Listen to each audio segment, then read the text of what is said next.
We're making the simplest puzzle in existence. Or the hardest one, I'm not certain.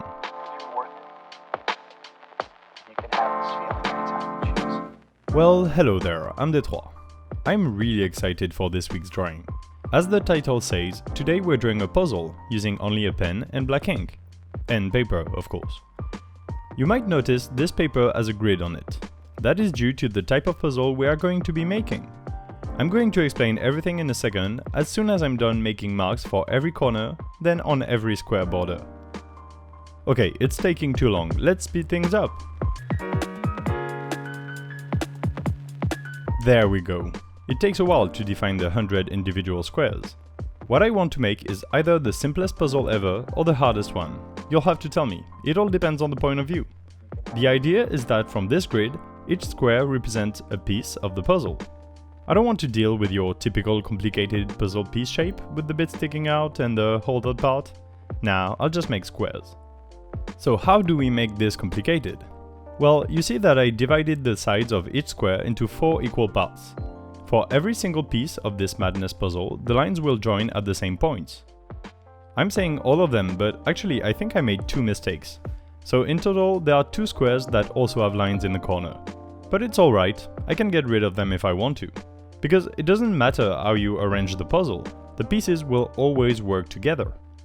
Once I'm done, it's up to you to make the picture you like with all the pieces in any order. You don't even have to arrange them into a large square. You can make a long line or Tetris pieces. One thing I thought would be fun is to try to find the longest path you can make with all these squares. Because the pattern is so different from one square to the next, you can do anything.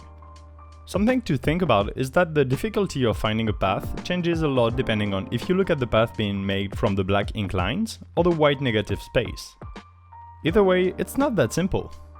So now you understand why this is, at the same time, the easiest and the hardest puzzle I could think of. Try to reproduce the order in which I drew the squares and it becomes impossible. There are no right answers, but no wrong answers either. Now, to talk about the patterns, while I drew all these squares, I took a lot of breaks. You wouldn't imagine how hard it is to renew the type of square you draw every 30 seconds or so. I have to stop a lot to think of new ideas, even though I cut out the wait time. In the end, I started thinking of the patterns as being part of different genres. Different families, if you will.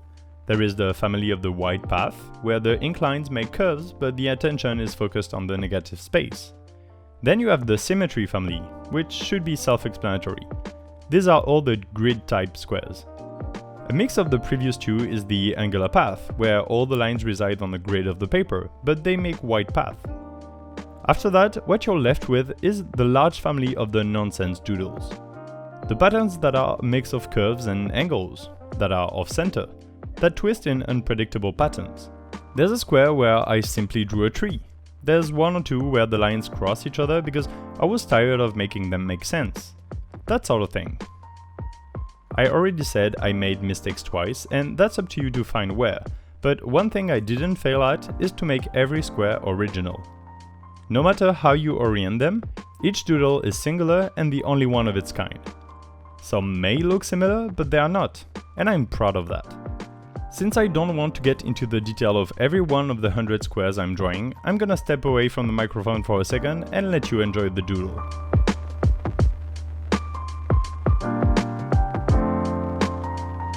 Okay, if you're still watching at this point of the video, I think you earned the truth. This is not just a weird puzzle. I'm actually communicating with a hidden population of aliens living amongst the humans. What you're seeing isn't a random assortment of ink lines. These are all symbols the aliens use to communicate. They are the letters of their alphabet, if you will, although it's more like a kanji situation, with the patterns representing ideas and syllables depending on how you arrange them. I'm just conveniently using the YouTube platform to give them my message.